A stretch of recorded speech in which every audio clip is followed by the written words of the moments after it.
Nag-block ka ba sa Connect to Card? So, paano natin gawin para ma-unblock ito? Punta ka sa Connect to Card app, buksan mo, hanapin mo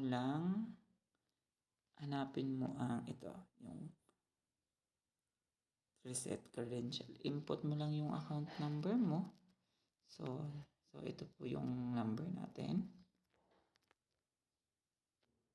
So, yung birthday mo, ilagay nyo rin po, kunwari 2020 kayo ng April 21.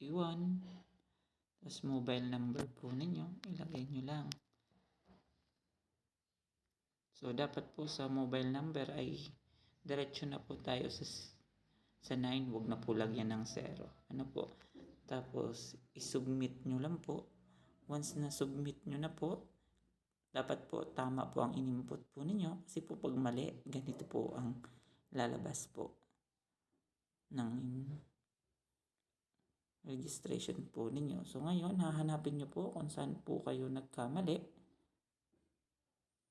So, antayin po natin ang notification na dumating. So, ayun na po. Successful na po. Dumating na. Antayin natin na dumating pala.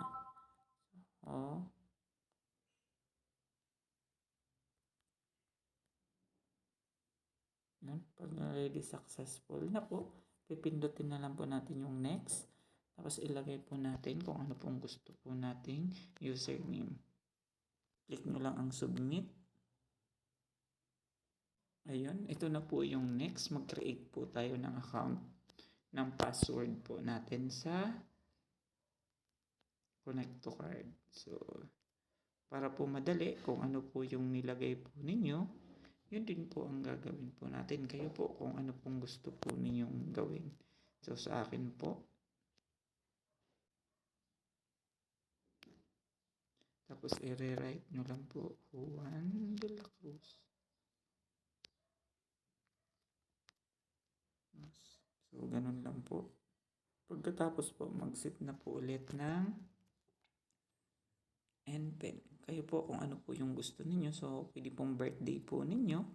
O pwede naman pong kung ano po yung basta po mabilis po ninyong tandaan at saka i-submit nyo na lang po. And submit. Once na na-reset nyo na, ito po yun. Successfully na po tayo nakapag reset credential. Next lang po natin. Ayun.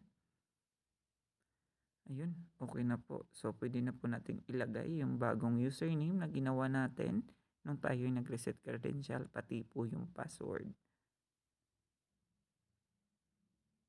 Then, i-click lang po natin ang login. Ayun, nabuksan na natin. Okay na. So, yun lang po. And huwag nyo na lang pong kalimutan mag-follow po para